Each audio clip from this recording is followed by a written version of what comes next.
Dans ce tuto, nous allons voir comment déterminer le terme d'une suite arithmétique à partir de sa représentation graphique. Donc, reprenons le graphique de ton exercice.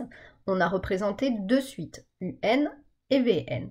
Dans un premier temps, on cherche à déterminer la valeur de U5. Donc, par le graphique, comment trouver cette valeur de U5? Il faut d'abord identifier les termes de la suite U. Donc, ici, les points U1, U2, U3 et U4. Donc, on se doute que U5 va se situer dans cette zone-là.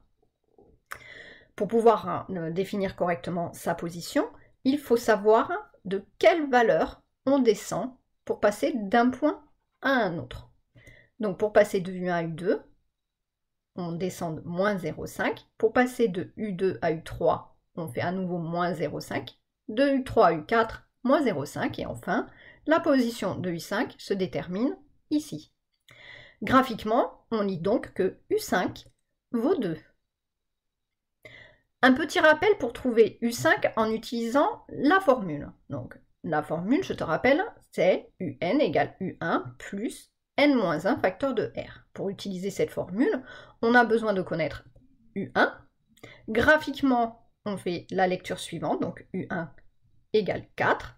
Et on a besoin de connaître la raison, mais que l'on a déjà déterminée. Donc effectivement, la raison, c'est le nombre qui nous permet de passer d'un terme au suivant, ici, moins 0,5. Donc à toi d'appliquer cette formule en remplaçant n ici et ici par 5.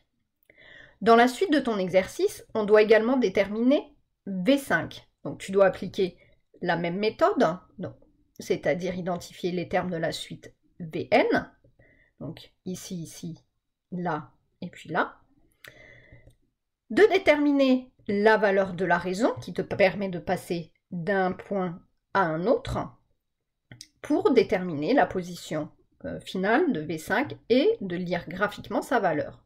Pour utiliser la formule, il faut également déterminer V1 graphiquement, tu lis ici, et la valeur de la raison, mais que tu auras trouvée précédemment avec la même méthode. C'est à toi de faire la même chose pour la suite Vn.